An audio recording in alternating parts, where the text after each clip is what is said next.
একসময় গভীর জঙ্গলে এক বিশাল এবং শক্তিশালী সিংহ বাস করত।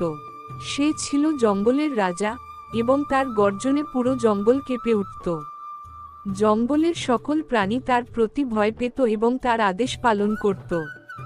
কিন্তু এই জঙ্গলের মধ্যেই বাস করত এক ছোট্ট কাঠবিড়ালি, যে ছিল খুবই বুদ্ধিমান এবং চতুর।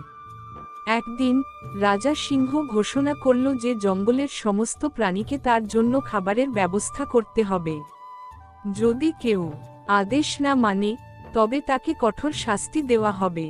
প্রাণীরা সবাই আতঙ্কিত হয়ে পড়ল, কারণ সিংহ তাদের শিকার করতে পারে। কাঠবিড়ালি চিন্তিত হয়ে পড়ল। সে ভাবল, আমি তো খুবই ছোট, আমি কিভাবে রাজাকে সন্তুষ্ট করব? কিন্তু সে সহজেই হাল ছাড়ার মতো প্রাণী ছিল না। সে কিছু ভাবল এবং একটি বুদ্ধি খুঁজে বের করল। পরের দিন কাঠবিড়ালি রাজা সিংহের কাছে গেল এবং বলল, হে মহারাজ, আমি আপনার জন্য একটি গুরুত্বপূর্ণ খবর এনেছি।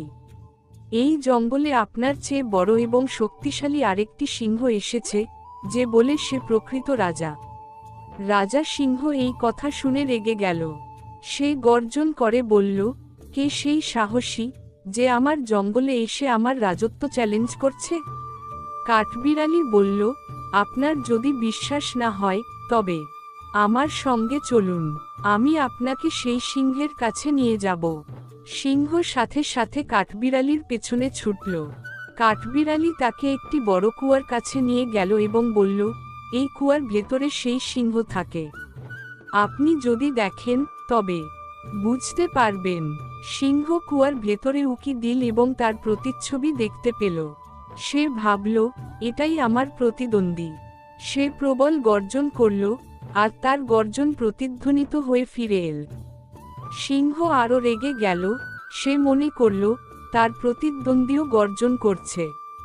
ক্রোধে উন্মত্ত হয়ে সিংহ কুয়ার ভেতরে ঝাঁপ দিল এবং সাথে সাথে জলের গভীরে ডুবে গেল।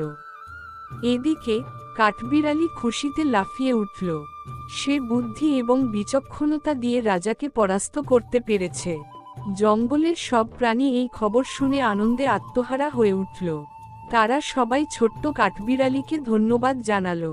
এরপর থেকে সেই জঙ্গলে সিংহের ভয় আর থাকল না, আর ছোট্ট কাঠবিড়ালি তার বুদ্ধির জন্য সবার ভালোবাসা এবং সম্মান অর্জন করল।